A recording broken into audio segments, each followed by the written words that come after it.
Urakoze cane, ico n'ikibazo gihambaye kuvuga ico Imana iriko irakora mw'isi canke umugambi w'Imana mw'isi. Ni ikintu gishobora gusigurwa mu buryo butandukanye, ariko je nkoresha uburyo bubiri.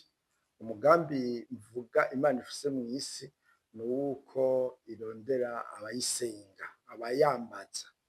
Ariko mu yandi majambo uko navuze, Imana irondera kugiranira imigenderanire n'ivyo yaremye, kunywana nayo kugira ngo biyihimbaze nk'umuremyi wavyo. Ubwo nibwo buryo mvuga. Igikorwa ifise rero nico kuzana ivyaremwe kubona umuremyi wayo ngo bagiranire imigenderanire. Rero uko niko ndabivuga mu mpfunyapfunyo, mvuga ubwo buryo bwo kurondera ko isengwa, canke nkavuga uburyo bw'uko Imana ihamagarira ivyo yaremye kugiranira imigenderanire nayo, kunga ubucuti.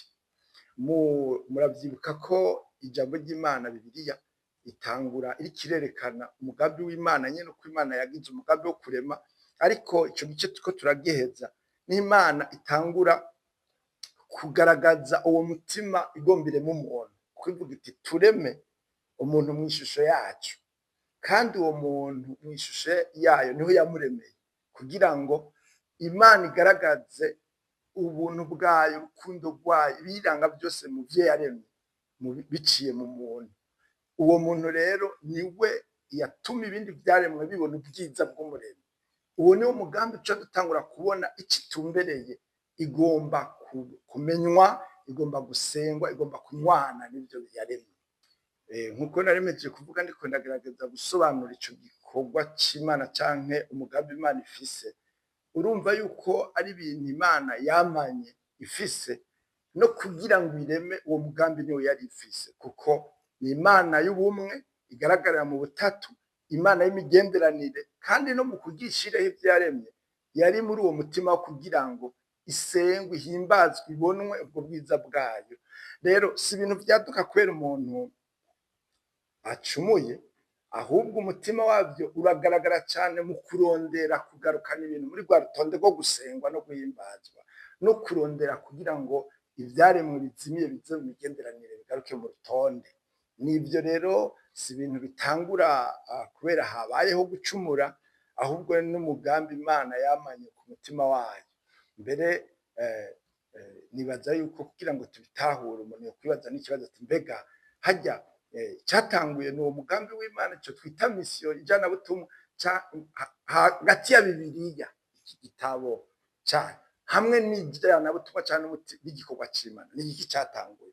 Kuko umenga turiko turasoma ijambo ry'Imana, umenga tworabamwo ijanabutumwa tukarabamwo n'ibindi bintu, ariko Bibiliya canke ijambo ry'Imana ubwaryo ni umugambi uri mu mugambi w'Imana, nico Imana yashize mu mugambi wayo, ko abantu bayimenya, batahura ivyayo biciye mw'ijambo ryayo. Mugabo umugambi urumva ko wari wagutse kuva isi ikiremwa, ijambo ryayo ryaje kuduserurira ubwo bucuti bwayo, mugabo yo yibifise ku mutima. Gome urumva abantu bibajije ko Imana ifise ibikorwa bitandukanye iriko irakora iki na kiriya, birashoboka ko bataba baragera aho hantu ho kwiyumvira nyene kuri ico gikorwa kiri ku mutima wayo. Ico itumbereye kuva mu ntango sico baba bariko bararondera, ahubwo ngira ngo baba bariko bagerageza kwiyumvira ku Mana n'ibitandukanye. Ubundi igikorwa Imana iriko irakora nico nyene, ni kimwe, kiragaragara uriko usoma ijambo ryayo, kuko niryo ridufasha kumenya ibiri ku mutima w'Imana, ivyo yagombye kutumenyesha biri mw'ijambo ryayo. Itwereka inkuru y'urukundo rwayo, n'iyo migenderanire iguma irondera uburyo yo kuzura, kugira ngo ishimwe ryayo ryuzure mw'isi yaremye, kandi ivyaremwe byose bihurize hamwe gutangarira ubwo bwiza bw'umuremyi wavyo. Rero usoma mw'itanguriro ukabona ukungene Imana iremera muri uwo mutima wo kugomba kugirana imigenderanire n'ivyaremwe. Intambuko ya kabiri, wa muntu yashiraho nk'ishusho yayo aragwa, uko kugwa kwiwe bica bitwereka umutima w'Imana irondera uwo muntu ngo agaruke mu migenderanire nayo, kandi ico ari kuzuza ivy'umuremyi n'ivyaremwe yari iyo shusho yayo yashize mu isi n'umuntu. Mugabo umuntu mu kugwa kwiwe agiye mu bimenyeshwa ivy'umuremyi, ni ukuvuga urondegwa. Rero bica bitangura kuba ikibazo, kuko haca zindi ntambuka Imana mu rukundo rwayo gutoranya muri ba bantu, ikaronderamwo uwo bagiranira imigenderanire. Akarorero k'ivya ba Nowa na ba Aburahamu, urabona ko igomba ko bayimenya kugira bayimenyekanishe. Kandi Nowa urumva avuyemwo hakaza Aburahamu, Aburahamu ikimugira isezerano rirerire imubwira yuko izomuhindura ihanga, kandi ko muri iryo hanga azoba igomba ko abera umugisha ayandi mahanga. Ni ukuvuga Imana itumbereye amahanga kugira yimenye, mugabo itegerezwa kugiranira isezerano n'umuntu bajana kugira yimenye, ayimenyekanishe. Umujanabutumwa, umuherezi, uwo muserukizi. Rero abo ikiguma igaragaza mu kugwira kwa Aburahamu ihanga, iryo hanga rikagaragara nk'iryatoranijwe. Amasezerano atandukanye yagiye yerekana Imana mu ijambo ryayo, irerekana ko itumbereye ca kindi, gushikaho yerekana yuko uhereye mu itanguriro ifise intumbero yo kuzozana umucunguzi. Uwo mucunguzi rero naho dupfundikira cyangwa usanga abantu bice bibagora kumva bavuga ubutumwa bwiza, avuga ati ijanabutumwa ni ubutumwa bwiza, ni ukuvuga ubutumwa bwiza cyane kujana ubutumwa bwiza. Mugabo ubwo butumwa twari dufise n'ubwicari ku mutima w'Imana kuva mu ntango, mugabo kija kuzuzwa no kuza kwa Kristo. Kristo aje ni Imana iri kumwe natwe. Wa mugambi wayo mu itanguriro tubona aho Imana igomba ishusho yayo mu isi, yonyene yiyiziye ikaca bibandanya. Rero Imana Yesu ari we umucunguzi, agatanga ubutumwa bwo kuja kumenyekanisha mu guhindura abantu abigishwa, bikabandanya mu gikorwa c'ishengero. Ico gikorwa c'ishengero kizosozerwa no kuza kwa Kristo, kugaruka kwa Kristo. Kristo agarutse rero azoba aje kugira ngo ivyari bihari bitunganywe, no kuvuga ngo wa mugambi w'Imana awunonosore, hanyuma icubahiro c'Imana kigaragara cuzura isi yose. Abatari muri uwo murongo n'ibitari muri uwo murongo bigira iherezo, bihanwe, hanyuma icubahiro c'Imana cuzura isi, ugusenga Imana bariko kubaho konyene biherahezwe. Iyi Bibiliya urumva ikitujana muri urwo rutonde, ikitujana muri iyo nzira, igomba yuko tumenya ivyo. Rero urumva si ikintu catanguriye kukugwa, canke si ibikorwa vyinshi biriko birakorwa n'Imana, itumbereye ca kindi nyene mu buryo bw'ibikorwa twita ngo ni vyinshi, mugabo igikora ca kindi. Ego cane, murakoze. Kubera nk'uko wabivuze, abantu hari igihe bibaza yuko ivyo ego mu butumwa dufise canke ico Imana itumbereye ari uko ibi vyo gutahura kw'abantu, habayeho kugwa kw'abantu bayigarukako. Ariko twariko tuvuga yuko kuva mu ntango Imana ari umugambi yamaye kandi wamye ku mutima wayo. Bica bigenda biragaragara mu buryo yagumye irondera umuntu. Twavuze ijambo ry'Imana ariko riravuga rero mu isezerano rya kera, rica ritangura ribitomora, riko rirerekana intumbero z'izo nyandiko. Kuko mu ntumbero z'izo nyandiko uri gusoma ibi bitabo vya mbere bitanu vya Mose, Imana iri kwerekana ivya ryahanga muri kwa gutoranya kwayo, yatoranije imigenderanire yubatse n'iryo hanga. Birya bitabo biratwereka ko itari itumbereye iryo hanga ubwaryo, ko yari itumbereye amahanga. Mugabo kubera iryo hanga yavuga ati ngomba ihanga rimenya, rimenyekanishe, nzokwihishurira ihanga. Rero uravye muri ivyo bitabo, cane cane dushimikiye ku gitabo co Kuvayo, igihe ho yari itanguye guhamagara ubwo bwoko ngo bagiranire amasezerano, mu gice ca 19 ku musozi Sinayi, bari bamaze amezi 3 bagenda, Imana igenda bakora ibitangaza. Mugabo ivuga iti stop, ngomba ko tuganira ivyo murimo mumenye iyo ndiko ndaja jewe. Rero uriko urasoma imirongo ya 4, ya 5, ya 6 niho Imana ibitangwe gutomora, ivuga iti murazi yuko ndi Imana y'amahanga yose, ariko mwe n'abatoranije ndabakura hariya ndabashira ku mababa. Mwarabonye ukungene nagiye ndabagirira, igituma nagombye ko mumbera icibare. Ubu ihanga natoranije, abaherezi munserukire, mumvugire, mube abajana butumwa, ubutumwa bwanje mubumenyekanishe. Muri ivyo aravuga ati nimwanyumvira rero, nimwakora ico gikorwa, muzoba mugize umugisha, muzohezagirwa, ukugwira kwanyu kuzoshika kw'isi yose. No kuvuga ngo Imana irafise mu mutima ico twita multiplication, kubona ukwigwiza.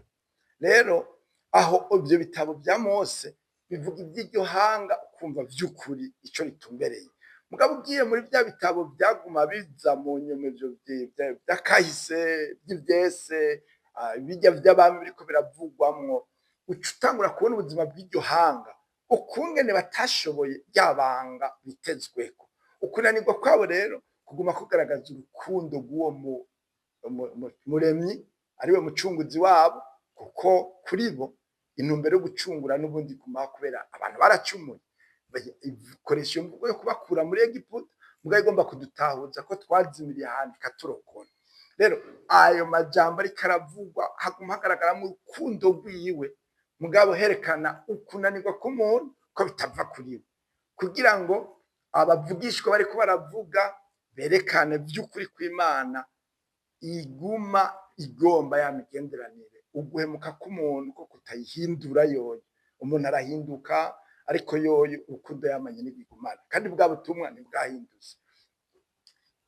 Uriko urabandanya rero mw'isezerano rya kera, amajambo aja kudutomorera neza yuko ivy'iryo hanga atari ivy'Imana ishimikiyeko, haguma havugwamwo isezerano ry'ukungene Imana izotorera umuti ikibazo c'umuntu gikomeye co kutishoborera gukira, kuza k'umucunguzi, kandi yari yabigabiye kuva kera. Ntiyavyiyumviriye kubera umuntu, yari izi ico umuntu ashoboye ico adashoboye.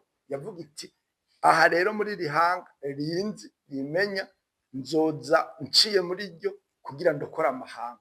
Umucunguzi kuza kwiwe rero bica bivugwa, isezerano rya kera riba rigomba kudutomorera uwo mugambi wo kuza k'umuremyi, igihe c'integuza, igihe co kuvuga ayo makuru kungene bizogenda, nko gutegura inzira. Yohana niwe yabivuze mu buryo bwiza, mugabo ariko avuga amajambo yavuzwe muri Yesaya avuga ati je ndi integuza, ndi rya jwi ryaza kuvuga ibizoba. Rero Yesu Kristo aja gushika, aje gushitsa ca gikorwa Imana igomba gukora nyene kuva mu itanguriro ryo kuza kunga ubucuti, avuga ati Emmanuel, Imana iri kumwe natwe, izana ubwami bwayo mw'isi. Hanyuma ubwo bwami bwari bufise igicapo muri Isirayeli, Imana ibabera umwami, mugabo ntibabishobora. Ariko Imana ivuga iti n'ubundi hazobaho umukuku umwe n'umwungere umwe, nzoza mbe muri mwebwe. Urumva ko ubwo rukundo n'ubwo butumwa Imana ifise bwariko buvugwa mw'isezerano rya kera, mugabo haguma hagaragara ubuhemu bw'umuntu, kunanirwa, kugira ngo Imana ico izokora kibe ikizana ishimwe ryayo, umuntu uruhara rwiwe rutarimo. Mu vy'ukuri nibanga kuvuga ko abo bantu babitahura canke batabitahura, harimwo ikibanza kidasanzwe c'iyo Mana nyene ukungene yabikorera muri bo.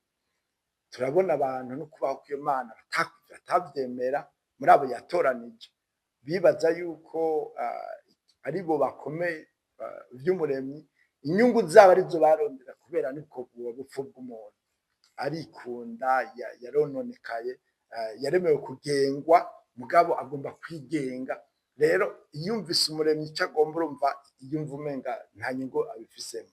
Aho rero kuvuga yuko Imana bayibona ko ari Imana igomba ko amahanga yose ayizako, ko bayimenyekanisha, ivyo bintu hariho bamwe muri bo bari baragira ubwo buntu, ari nabo bari abavugishwa, abandi nabo bari abantu bagira ubuntu n'Imana bakayitinya bakayubaha. Turabona uburorero muri Bibiliya, uhereye mu itanguriro nyene uriko uraraba Aburahamu, ntiwibaze yuko yari umuntu nkatwe, mugabo yakumva yuko mu mutima wiwe hariho umuremyi, akipfuza yuko yomwumvira, ijwi ryiwe aryumvise akaritandukanya n'ayandi majwi akagomba kuryumvira. Ariko abandi bari babukikuje bari aho. Ubwo bwoko rero bumaze kubaho bwamukomotseko, tubonamwo abumviye Uhoraho bakamukurikira n'abandi batamukurikira. Rero bamumenyekanisha hagati muri bo, muri ubwo bwoko, mugabo hageze kwiyumvira kw'amahanga uwo muremyi ari uwabo, vyaca kuri iyo, niyo yavyivugira. Bobo ntibavyumva, ntibabona yuko Imana y'amahanga, kuko bari bafise intambamyi z'ukungene amahanga yari afise ibigirwamana. babona yuko rero imana yabo itandukanye n'ibyo bigirwamana, kandi ayo mahanga ari y'ivyo bigirwamana, bikababera ikibazo gikomeye. Mbere hari n'igihe bahitamwo nabo nyene bakavuga bati mbega turetse iyi tukagirya mwubona vyogenda gute, bagafata ingingo bakagerageza guhamagara iyo yindi mana, ukaca usanga n'umuremyi wabo yabarakiye. Kubera iki? Kubera imana yagomba ivuga ati je ninagiraniye ubucuti namwe mukabera bizigirwa, naho mutomvuga amahanga azomenya ko imana yanyu atayindi mana wanye nayo. Imana niyo yimenyekanisha muri bo mu kubakorera ivyo bitangaza. Mugabo bo gushika naho mw'isezerano rishasha uzo ubibona ko batavyumva ko Abisirayeli imana yabo ari yandi mahanga, ntibashobora kubitora mu bijanye no uburyo bagiranira imigenderanire n'uwo muremyi, babona ko ari imana yabo. Uretse izo exception z'abantu babivyigwa bakavyatura, mugabo ingiro warayibona ko atari vyo. Ego cane. Usomye nk'uko wariko uravuga igitabo ca Yona kiza kutwereka ivyo, kandi n'ibitabo vya Daniyeli ivyo bavugishwa vyose uriko urabiraba, naho uraba ibitabo vya kahise, Nehemiya uriko urasoma ibitabo ivyiwe, urabona ukungene imana ifise umugambi wo kumenyekanisha mu mahanga ikoresheje iryo hanga ryayo, atari uko bobo babihisemo. Umuntu nka Yona gutumwa Ninewe, ni rya janabutumwa no kugira amahanga ashikirwe n'urwo rukundo rw'Imana, aburirwe aze kuyumvira yigarukire, kumenga kwihana kw'ihanga rindi ku Bisirayeli bavuga ati bimaze iki? Imana ubwayo yo ubundi si imana yabo, ni imana novuga ngo inyasi yabo, ni ukuvuga ngo abo bandi izobahana gusa, muga twebwe n'imana yacu. Rero Yona muri uko gutahura kwe kutariko yumva umengana nayipfuye, yavuze ati kubera ko aba bantu babi imana igomba kubagirira ikigongo, kuko ndayizi uko imeze, ko yarinze nobabwira bakahindukirira yoca ibababarira. Daniyeli urabona ari mu kinyago, yaguma agomba kugirana imigenderanire n'imana yiwe, mbere no kuyimenyekanisha. Na Yosefu ari muri Egiputa yavuze amajambo nk'aya, avuga ati iyi mana ni imana idasanzwe, irahishura amabanga, irafise nigaba abami bo mw'isi. Urumva uko gutahura, abo bantu bose bari babibona, mugabo ntibatora uburyo igikorwa cabo ari co kwimenyekanisha mu mahanga, ahubwo bumva umengo bobo nibo bahamagarirwa kuyumvira bikagarukiraho. Ego urumva ijanabutumwa, ico gikorwa c'Imana mu isezerano rya kera bifatanye n'uko kwimenyekanisha Imana kw'ihanga. Uretse ico gice ca mbere gitoyi cane kivuga mu Itanguriro igice ca mbere, ariko tubona mu gice kinini c'isezerano rya kera turiko tubona ukungene Imana yagerageje kwimenyekanisha kw'ihanga kugira ngo yerekane urukundo rwayo, no kugira ngo bayibere ubwoko buyimenyekanisha mu yandi mahanga. N'ubwo rugendo, nico gikorwa Imana iriko irakora, bigaragara iyo migenderanire igomba kugiranira n'iryo hanga, ikaba umwizigirwa ku rugezo rudasanzwe, ngo isengwe n'iryo hanga, muga iryo hanga naryo rikama rinanirwa kuri ico gikorwa co kuyihimbaza kugira ngo ayandi mahanga yabibone. Ariko Imana yoyo ntiyahemutse, ariko iryo hanga ryoryo ryararinaniye. Ni ico gice tubona isezerano rya kera riba riko ritwereka iyo nkuru yuko kunanirwa k'umuntu, n'urwo rukundo rw'Imana rudahera, rugumaho, kandi rutumbereye abari mw'isi bose.